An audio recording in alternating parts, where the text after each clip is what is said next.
দর্শক, আসসালামু আলাইকুম। খুবই গুরুত্বপূর্ণ একটা খবর।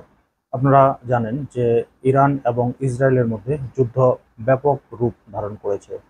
ইতিমধ্যে দুই দেশকে আক্রমণ করছে, কেউ কাউকে ছাড় দিয়ে কথা বলছে না।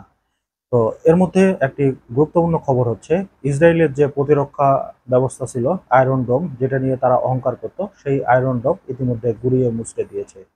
খবর করেছে দৈনিক কালবেলা। শিরোনামে বলা হয়েছে, আয়রন ডোম চুরমার, ইসরায়েলি সদর দপ্তর গুঁড়িয়ে দিল ইরান। বিস্তারিত যেটা বলা হয়েছে যে ইসরায়েলের আয়রন ডোম আকাশ প্রতিরক্ষা ব্যবস্থা ব্যর্থ করে তেল আবিবে অবস্থিত প্রতিরক্ষা সদর দপ্তরে হামলা চালিয়ে গুঁড়িয়ে দিয়েছে ইরান।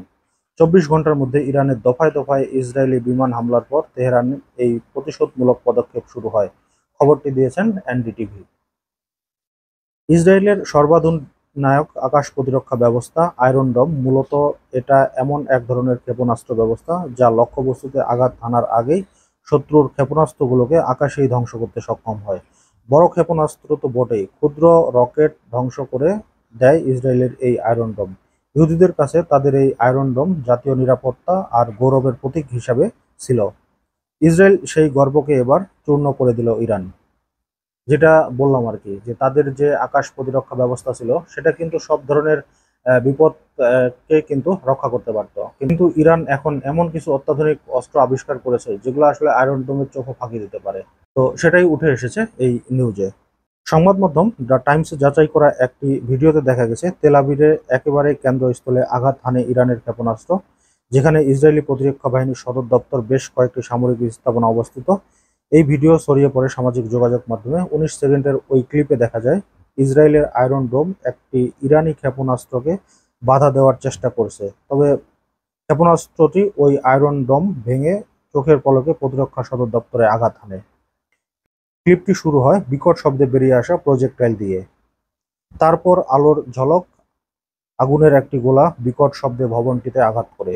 এর পিছনে তেল আবিবের কিবিয়া এলাকায় মার্গানিট টাওয়ারটি দেখা যায়, যা আইডিএফ সদর দপ্তরের কাছে শহরের কেন্দ্রস্থলে অবস্থিত। শুক্রবার সকালে ইসরায়েল ইরানের পারমাণবিক স্থাপনা ও সামরিক স্থাপনা লক্ষ্য করে ভয়াবহ হামলা চালায়। এতে ইরানের বেশ কয়েকজন সামরিক শীর্ষ কর্মকর্তা ও পরমাণু বিজ্ঞানী নিহত হন। এটা হচ্ছে উম, ইসরায়েল যে ইরানে হামলা চালিয়েছিল তার ঘটনা। এর মধ্যে ইরানের বেশ কিছু হতাহতের খবর শোনা গেছে। ইতিমধ্যে প্রায় 200-রও অধিক মানুষ ইরানে নিহত হয়েছে। কিন্তু তারপরও ইরান কিন্তু কোনো ক্রমেই কিন্তু থেমে থাকছে না। তারা কিন্তু নতুন করে নতুন নতুন স্টাইলে আক্রমণ করছে, এবং ইসরায়েল কিন্তু সেগুলো প্রতিরক্ষা করতে পারছে না। ফলে কিন্তু ইসরায়েলের ব্যাপক পরিমাণ ইসরায়েলেরও ক্ষয়ক্ষতি হচ্ছে। তবে ইসরায়েল যে দাবি করে আসছিল তাদের আয়রন ডোমকে ফাঁকি দিয়ে কোনো কিছুই আসতে পারবে না, সেই দাবি থেকে কিন্তু তাদের এখন সরে আসা উচিত। এবং ইরান কিন্তু দেখিয়ে দিল যে তারা কতটা শক্তিশালী। ইতিমধ্যে ইরানের পক্ষ থেকে ঘোষণা দেওয়া হয়েছে যে তারা কিন্তু পারমাণবিক শক্তি প্রদর্শন করা শুরু করবে, এবং নতুন নতুন কিছু চমক তারা দেখাবে। ইতিমধ্যে অনেকগুলো গণমাধ্যম এই ব্যাপারটা নিউজ করেছে। সারা বিশ্বে মুসলমানদের একটাই চাওয়া, যে হচ্ছে ইসরায়েলকে যেন একটা চরম জবাব দেওয়া হয়। ইসরায়েলরা যেভাবে গাজায় হামলা চালিয়েছে, নিরীহ মানুষকে মেরেছে, ছোট ছোট বাচ্চারাও তাদের হাত থেকে রক্ষা পায়নি। হসপিটাল থেকে মসজিদ, কোনো কিছুই কিন্তু তারা ছাড় দিয়ে কথা বলেনি। তো সেই দিক থেকে ইসরায়েলের যে ধ্বংস, এটা কিন্তু সমস্ত মুসলিমের চাওয়া। তো দর্শক, আপনারা সবাই ইরানের জন্য দোয়া করবেন এবং তাদের পাশে থাকবেন। আজকের মতো এই পর্যন্তই। আল্লাহ হাফেজ।